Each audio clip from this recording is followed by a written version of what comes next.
The first shot came from the Imperial destroyer Knight's Edge, a brilliant lance of plasma that should have vaporized the unknown vessel instantly.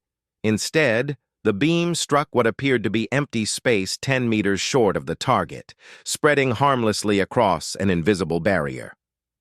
"Impossible!" breathed Admiral Zexathera. "That's not a deflector shield. Our sensors show no gravitational distortion, no energy field." On the Prometheus, Captain Chen smiled grimly. "Magnetic plasma containment field, courtesy of Earth's fusion research. Sometimes the old tricks are the best tricks." The human ship moved with surprising agility for something its size, rotating along its central axis while maintaining position. As it turned, previously hidden weapon systems became visible along its hull. But these weren't the sleek energy cannons the Empire was familiar with. These looked crude, improvised, almost primitive. "Captain," reported her weapons officer, Sergeant Kim, "all railguns are charged and ready. Antimatter torpedoes are armed. Fusion mines are deployed." "Railguns?" Lieutenant Martinez looked confused. "Captain, those are kinetic weapons. Against their armor—" "Trust me," Chen interrupted. "Sometimes you need to hit things the old-fashioned way." The Imperial fleet began its assault in earnest. Dozens of energy beams lanced toward the Prometheus from multiple directions, a coordinated attack that should have overwhelmed any possible defense. The strange ship's magnetic fields deflected what they could, but several beams broke through, striking the hull directly. Admiral Zexathera watched her tactical display expectantly, waiting for the explosion that would end this brief encounter. Instead, she saw something that made no sense. The enemy vessel's hull absorbed the energy weapons with minimal damage, the impact points glowing briefly before cooling. "Report," she demanded. "Admiral, their hull appears to be composed of multiple layers of different materials. Our plasma beams are being absorbed and dispersed across the entire structure. It's like they designed their ship specifically to counter our weapons." They had. Humanity's first deep space vessel had been built with one terrifying assumption: that they would eventually encounter hostile aliens with superior technology. Every system was designed to survive, adapt, and fight against impossible odds. The Prometheus returned fire with its railguns, massive magnetic accelerators that launched tungsten projectiles at significant fractions of light speed. The first volley caught the Imperial fleet completely off guard. Energy shields designed to stop plasma beams and particle weapons offered no protection against solid metal traveling at relativistic velocities.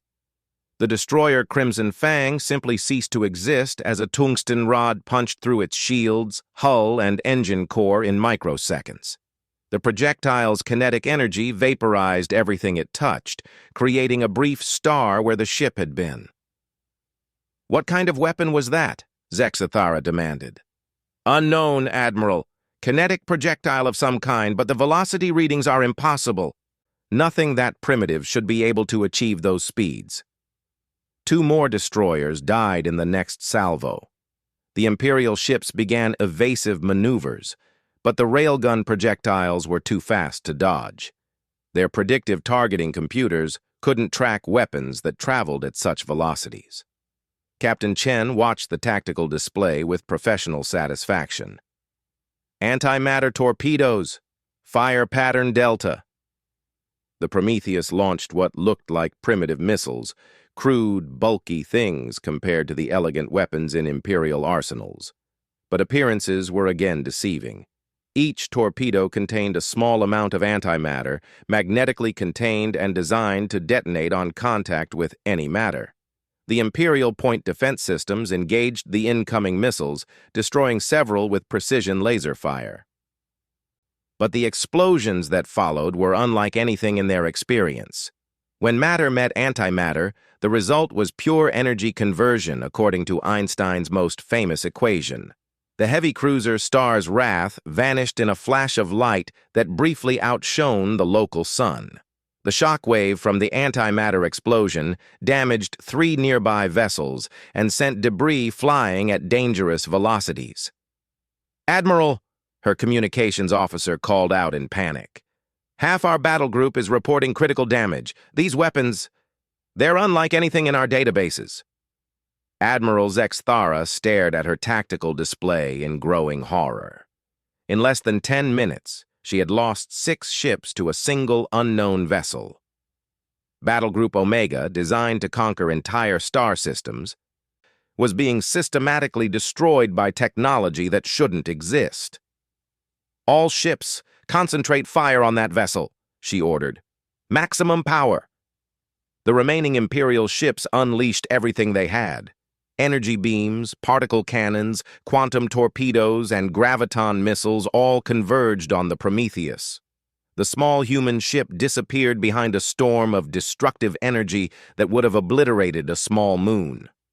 When the assault ended, the Imperial crews waited for confirmation of their target's destruction. Instead, the Prometheus emerged from the dissipating energy cloud, its hull scarred and glowing but still intact. "Status report," Chen called out calmly. "Hull integrity at 60%, reported her chief engineer. "Magnetic shielding is holding. Main engines are operational. Weapon systems are green." "How are we still alive?" Martinez whispered. "Modular armor plating, redundant systems, and good old human stubbornness," Chen replied. "Plus, we built this ship to survive the impossible." The Prometheus had been constructed using lessons learned from centuries of human warfare. Its hull was composed of multiple layers: ceramic heat tiles from space shuttle technology, tungsten armor plating designed to stop kinetic weapons, magnetic field generators that could deflect charged particles, and a revolutionary material called graphene-enhanced titanium that could absorb and redistribute enormous amounts of energy. But the ship's greatest weapon wasn't its armor or guns. It was its crew. Humans who had grown up on a planet where everything was trying to kill them, where survival meant adapting to impossible conditions, where the ability to improvise and overcome had been honed over millennia of evolution. "Deploy the fusion mines," Chen ordered. Small devices no larger than basketballs ejected from the Prometheus's hull, each one containing a tiny fusion reactor designed to overload on command. They drifted through space like harmless debris, their low-energy signatures barely registering on Imperial sensors. The remaining Imperial ships moved in for what they hoped would be the killing blow. As they closed distance, proximity sensors on the fusion mines detected their approach and detonated simultaneously. The result was a chain reaction of stellar proportions. Fusion explosions created temporary stars throughout the battle space, their intense radiation and heat washing over the Imperial fleet. Ships designed to fight in the cold vacuum of space found their systems overloading from thermal shock and electromagnetic pulses. The dreadnought Void Crusher staggered under the assault, its massive shields flickering as they absorbed energies equivalent to standing on the surface of the sun. Admiral Zexthara felt her ship's gravity generators fail, sending her floating toward the ceiling as emergency lighting bathed the bridge in red. "Damage report," she called out. "All weapon systems offline, engines at 12%. We're losing atmospheric containment on decks 7 through 15. Around them, the rest of Battlegroup Omega was suffering similar or worse fates. The precision-built Imperial vessels, designed for clean, efficient warfare, were not equipped to handle the raw, brutal effectiveness of human weapons that prioritized results over elegance. "Admiral," her communications officer managed to say through the chaos, "the unknown vessel is hailing us." Captain Chen's voice came through the static-filled channel. "Imperial Fleet, this is your final warning. Withdraw from this system immediately, or we will be forced to use more aggressive measures." "More aggressive?" Zexthara stared at her tactical display, which showed the floating wreckage of most of her battle group. "What could possibly be more aggressive than this?"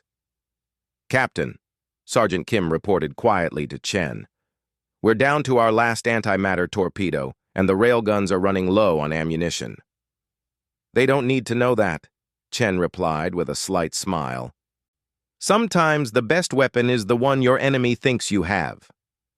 Admiral Zexathara looked around her damaged bridge at her surviving crew.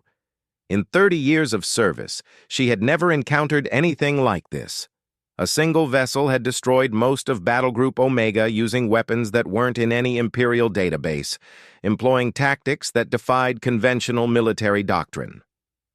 Admiral, Lieutenant Vexstar said quietly, perhaps we should consider their offer. We've already lost too many ships and crew. For the first time in her career, Admiral Zexathara faced the possibility of retreat, not because her enemy was numerically superior, but because they were something entirely outside her understanding, something that the vast archives of the Galactic Empire had never prepared her for. The silence that followed Captain Chen's ultimatum stretched across the battlespace like a physical thing. Admiral Zexathara stared at the tactical display showing the scattered remains of her once mighty battle group, trying to process what had just occurred. In all her years of service, in all the Empire's recorded history, nothing like this had ever happened. Admiral, her tactical officer whispered, sensors are detecting something else. What now? Zexathara asked, dreading the answer. Long-range scans show movement in the outer system, multiple contacts approaching at high velocity. The main display shifted to show new signatures dropping out of hyperspace near the system's edge. But these weren't more Imperial reinforcements. They were ships of the same unknown design as the Prometheus, emerging from jump points that Imperial sensors hadn't even detected. Captain Chen smiled as her communications officer reported the arrivals. Captain, the Endeavor, Discovery, and Pathfinder have arrived. Captain Rodriguez is requesting instructions. Tell them to maintain distance and observe, Chen replied. This isn't over yet. On the Imperial flagship, panic was beginning to spread. Lieutenant Vexstar's voice cracked as he delivered his report. Admiral, we're detecting at least 4 more vessels of unknown configuration. If they possess similar capabilities to the first one, he didn't need to finish. Everyone on the bridge understood the implications. One unknown ship had destroyed most of Battle Group Omega. 4 more could annihilate what remained of the fleet. Sir, the communications officer interrupted. We're receiving a transmission from Imperial Command. They're demanding a full status report. Admiral Zexathara closed her eyes, feeling the weight of 3,000 years of Imperial supremacy crashing down around her. How could she explain to the High Council that she had encountered a species that didn't exist in their archives? A technology that seemed to ignore every rule of warfare they had established. Put me through to Imperial Command, she ordered. Priority Alpha encryption. Moments later, the holographic image of Grand Admiral Kethmore materialized on the bridge. His 4 arms were crossed in the traditional pose of Imperial authority, his voice carrying the arrogance of someone who had never faced defeat. Admiral Zexathara, explain why your battle group has ceased reporting routine status updates. Grand Admiral, Zexathara began carefully, we have encountered an unknown hostile force. They possess technology not found in our archives and have inflicted significant casualties on our fleet. Kethmore's expression shifted from annoyance to disbelief. Unknown? Impossible. Our archives contain data on every spacefaring species in the galaxy. Sir, with respect, that is no longer accurate. We are facing beings who call themselves humans from a planet called Earth. Their weapons and tactics are completely outside our experience. The Grand Admiral's image flickered as he leaned forward. Show me. Zexathara uploaded the battle data, watching Kethmore's confident expression slowly dissolve into something approaching fear as he reviewed the recordings. The tactical analysis showed weapon systems that shouldn't work, materials that shouldn't exist, and strategies that violated every principle of civilized warfare. These kinetic weapons, Kethmore said slowly, the velocities are impossible. And these antimatter devices, how did they achieve stable containment in such small packages? We don't know, sir. Their entire ship appears to be constructed using technologies we've never encountered. They've somehow developed countermeasures for our standard weapon systems while creating offensive capabilities that ignore our defenses. Meanwhile, aboard the Prometheus, Captain Chen was having a very different conversation with her fellow captains. The secure channel crackled with voices from the other human ships. "Sarah," came Captain Rodriguez's voice from the Endeavor. "What's our status? Did you really take on an entire Imperial battle group?" "Most of it," Chen replied with characteristic understatement. "They weren't prepared for our approach to problem solving." "How much did you have to reveal?" asked Captain Torres from the Discovery. "Enough to make them reconsider their aggressive stance, but not enough to compromise our strategic advantage." The truth was that the 4 human ships represented everything Earth could spare for deep space exploration. Their mission was to map potential colony sites, establish supply caches, and prepare for humanity's eventual expansion beyond their home system. They were explorers, not conquerors, but they had been built by a species that understood the importance of being ready for anything. Back on the Imperial flagship, Grand Admiral Kethmore was conducting a real-time analysis of the human technology with the Empire's best scientists. The results were troubling. "Grand Admiral," reported Chief Scientist Veltar, "preliminary analysis suggests these humans have approached technological development from a completely different angle than any known species. Where we focused on energy efficiency and elegant solutions, they appear to have prioritized durability and raw effectiveness." "Explain," Kethmore demanded. "Their weapons are crude by our standards, but brutally effective. Kinetic projectiles require enormous amounts of energy to accelerate, but they're impossible to defend against using conventional shields. Antimatter weapons are considered too dangerous by most civilized species, but they're undeniably powerful. And their defensive systems? Layered physical armor combined with magnetic field manipulation. It's inefficient from an energy standpoint, but it provides protection against multiple types of attacks simultaneously.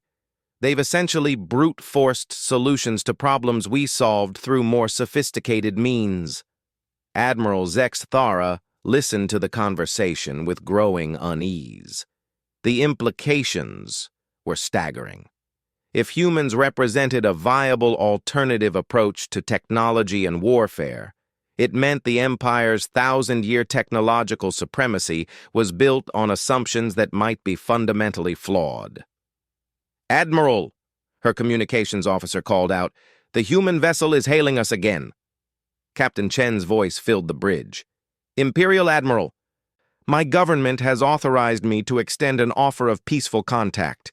We're willing to establish diplomatic relations with your empire, but only on terms of mutual respect." "Mutual respect?" Zex Thara found herself saying. "You've destroyed most of my battle group." "In self-defense," Chen replied calmly. "Your forces surrounded us and demanded our surrender. We responded appropriately. But we're not interested in unnecessary conflict. We have our own priorities." Grand Admiral Kethmore gestured for a private channel. "What do they want?" he asked Zex Thara. "According to their initial communications, they're explorers searching for resources and suitable colony sites. They seem more interested in expansion than conquest." "Colony sites?" Kethmore's voice carried a note of alarm. "How many of them are there?" It was a question that had been nagging at Admiral Zex Thara as well. The 4 ships in the system represented advanced technology operated by skilled crews, but they were clearly part of a larger organization. How large was the question that kept the Imperial leadership awake at night? Captain Chen seemed to sense their concerns. "You're wondering about our numbers," she said over the open channel. "That's understandable. Let me be clear. We represent one species from one planet in a relatively small star system. But we're a species that has learned to survive by being adaptable, resourceful, and very, very stubborn. How many worlds do you control? Zexthera asked directly. Currently, 1, Earth, but we're working on expanding that number, which is why we're out here. The simplicity of the answer was somehow more terrifying than any boast about vast interstellar empires. One world had produced technology capable of challenging the Galactic Empire's finest warships. What would they be capable of once they had access to multiple star systems and their resources? Admiral, Lieutenant Vexstar reported quietly, our remaining ships are reporting that they've completed emergency repairs. We're capable of limited combat operations. Zexthera looked at her tactical display, then at the 4 human ships maintaining their positions in the outer system.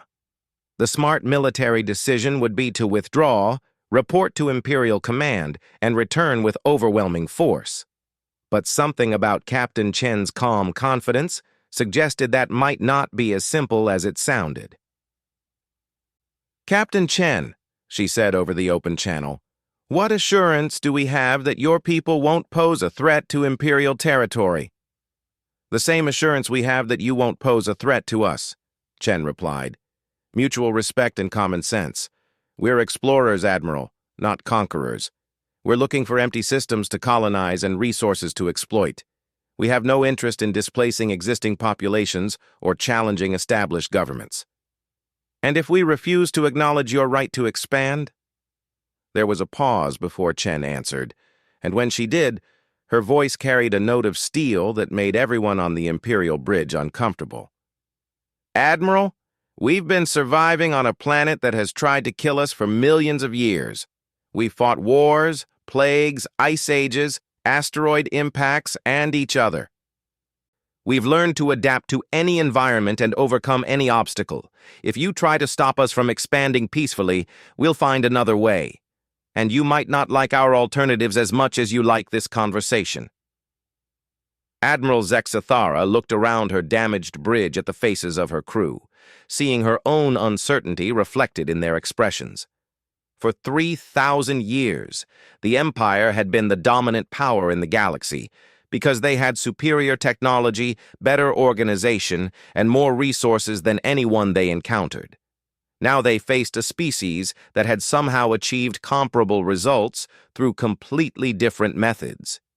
Humans represented something the Empire had never encountered, an unknown variable in an equation they thought they had solved long ago.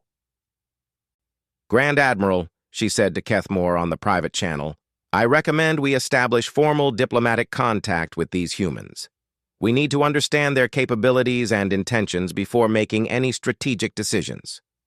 Kethmore was quiet for a long moment. Very well, but I want full surveillance on their activities and complete analysis of their technology. If they represent a potential threat to Imperial security, we need to know now. As the Imperial fleet began its withdrawal from the system, Admiral Zexthera took one last look at the human ships on her tactical display. They remained in formation, watching but not pursuing, professional in their restraint. She had entered this system confident in the superiority of Imperial technology and the completeness of Imperial knowledge. She was leaving with the uncomfortable realization that the galaxy was a much larger and more dangerous place than the Empire had ever imagined. Somewhere in the vast darkness of space, a species calling itself humanity was taking its first steps toward the stars. And they were bringing with them 3 million years of evolution's most successful survival strategies, wrapped in technology that didn't exist in any Imperial archive. The Galactic Empire would never be quite the same again.